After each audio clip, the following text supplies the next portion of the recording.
Indore crime branch ने अवैध मादक पदार्थों के खिलाफ बड़ी कार्रवाई करते हुए ब्राउन शुगर के साथ एक शातिर आरोपी को गिरफ्तार किया है। आरोपी के पास से लगभग 102.76 ग्राम ब्राउन शुगर बरामद हुई है, जिसकी अंतर्राष्ट्रीय बाजार में अनुमानित कीमत लगभग 11 लाख रुपए बताई जा रही है। यह कार्रवाई रेलवे माल गोदाम लक्ष्मीबाई नगर इंदौर में हुई है। पुलिस को मुखबिर से सूचना मिली थी कि एक युवक मादक पदार्थ की तस्करी कर रहा है। सूचना के आधार पर क्राइम ब्रांच की टीम ने आरोपी को पकड़ने के लिए घेराबंदी की। तलाशी के दौरान आरोपी ने भागने की कोशिश की, लेकिन पुलिस ने उसे मौके पर ही गिरफ्तार कर लिया। गिरफ्तार आरोपी का नाम चिंटू उर्फ चिट्टी वर्मा है, जो भागीरथपुरा इंदौर का निवासी है। पुलिस रिकॉर्ड के अनुसार उसके खिलाफ शहर के विभिन्न थानों में 9 आपराधिक मामले दर्ज हैं, जिसमें से 5 मामले एनडीपीएस एक्ट के तहत हैं। आरोपी आदतन अपराधी बताया जा रहा है। पूछताछ में पता चला है कि आरोपी रेलवे में ट्रेनों की सफाई का काम करता है और उसकी शिक्षा केवल 5वीं तक हुई है। पुलिस ने आरोपी के खिलाफ मामला दर्ज कर लिया है और मादक पदार्थ सप्लाई चेन तथा अन्य संलिप्त लोगों की जानकारी के लिए पूछताछ जारी है। अधिकारियों ने संकेत दिए हैं कि भविष्य में और गिरफ्तारियां हो सकती हैं। जैसे कि आपको जानकारी में होगा, कमिश्नर सर के द्वारा क्राइम ब्रांच को लगातार अवैध मादक पदार्थों के खिलाफ कार्रवाई करने के लिए निर्देश दिया जाता है। उसी कड़ी में क्राइम ब्रांच की सभी टीमें लगातार हमारे एसीपी क्राइम विजय तिवारी के नेतृत्व में लगी हुई है और अभी साल के 2025 के आरंभ से अभी तक लगातार लगभग हर एक पहले दिन या दूसरे दिन ही कार्रवाइयाँ हो रही हैं और जैसा कि पिछले साल भी लगभग 200 अपराधियों को हम लोगों ने जेल के सलाखों के पीछे पहुँचाया था। तो ये कार्रवाई का सिलसिला अभी भी जारी है। अभी कल भी एक सूचना मिली कि एक व्यक्ति है, भगीरथपुरा का रहने वाला है। काफ़ी लंबे समय से वो एनडीपीएस के अवैध मादक पदार्थ ला कर के यहाँ पे लोगों को, छोटे-छोटे पेडलर्स को दे रहा है। इस बार भी वो बड़ा माल लेने गया था।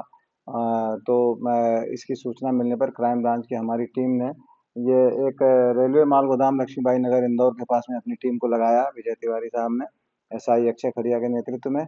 और जब उस टीम ने वहाँ पर लगी हुई थी, उसी समय ये एक व्यक्ति भगीरथपुरा का आया जिसकी सूचना थी। उसको जब पकड़ के तलाशी ली गई तो उसके कब्जे से लगभग 102 ग्राम ब्राउन शुगर मिली है, जिसकी कीमत लगभग 11,50,000 रुपए होती है।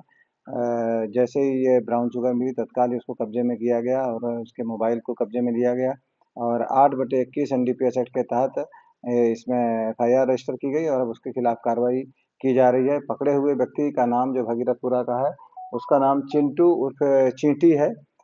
ये काफ़ी लंबे समय से अवैध मादक पदार्थ की सप्लाई कर रहा था और यहाँ पर उसने एक नेटवर्क भी बनाया हुआ था।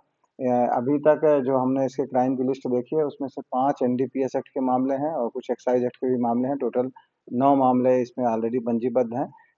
अब इसको पुलिस हिरासत में लिया जाकर इसे पूछताछ की जा रही है। इसके यहाँ के लोकल पेडलर्स के बारे में विस्तृत जानकारी ली जा रही है। ये माल कहाँ-कहाँ से लेकर के आता था, उसके संबंध में विस्तृत जानकारी ली जा रही है। चलिए, माल गोदाम के वहाँ मिला है तो कहीं ऐसे कुछ सुराग मिले हैं कि कहीं मालगाड़ी से तो कोई माल इधर-उधर नहीं करता हो या ट्रेन से? इस संबंध में ट्रेस करने की कार्रवाई की जा रही है कि वो वहाँ पर किस साधन से आया है और किस तरीके से वहाँ पे पहुँचा है और किससे वो माल लेकर के आ रहा था। स्पेशली ये दोनों तरफ के लिंक, ऊपर के लिंक और नीचे के लिंक, दोनों पे बैक ट्रेस करेंगे और इसकी पूरी कार्रवाई फ्रंट ट्रेस, बैक ट्रेस दोनों की जाएगी और इनके पूरे लिंकेज का पता करेंगे। जैसा कि आपको मालूम है, पिछले साल भी हमने बैक ट्रेस करके लगभग 40 से अधिक आरोपियों को पकड़ा था। इसी तरह से ये भी कार्रवाई इस पर भी की जाएगी। इसके ऊपर और नीचे के लिंक के बारे में जानकारी ली जाएगी कि ये कहाँ-कहाँ से ब्राउन शुगर कब-कब लिया और यहाँ कहाँ-कहाँ किसको-किसको दे रहा था। इन सब की सूची बनाई जाएगी। 5 इस पर एनडीपीएस की जो ये बावजूद इसके इसी मादक पदार्थ में संलग्न ये अभी भी पाया जा रहा है। तो क्या वजह सर कि मतलब ये व्यापार में इतना क्यों?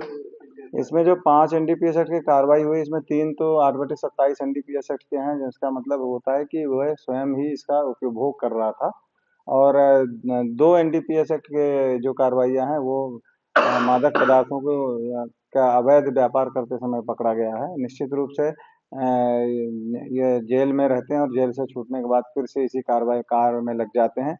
इसके खिलाफ और क्या-क्या प्रतिबंधात्मक कार्रवाई की जा सकती है, इस पे हम विचार करेंगे। आरोपी पर पूर्व में भी कुछ आपराधिक रिकॉर्ड हैं, डेफिनेटली है। 9 आपराधिक रिकॉर्ड हैं इसके, जैसा कि मैंने आपको बताया, जिसमें से 5 इसके एनडीपीएस एक्ट के ही अपराध हैं, बाकी एक एक्साइज एक्ट का भी गंभीर अपराध है और बाकी मारपीट के भी अपराध हैं। क्या रेलवे में नौकरी करता था, ये क्या काम? नहीं, ये रेलवे पे नौकरी नहीं करता था। ये बहुत ज़्यादा पढ़ा लिखा नहीं है, 5वीं कक्षा तक पढ़ाई किया है। हाँ, रेलवे में गाड़ी पर साफ-सफाई का कार्य ज़रूर करता था, ये जानकारी इसकी मिली है। प्योर श्योर दूध और घी, माँ के प्यार सा, मिलावट से दूर, भरोसे से भरपूर, प्योर भी श्योर भी।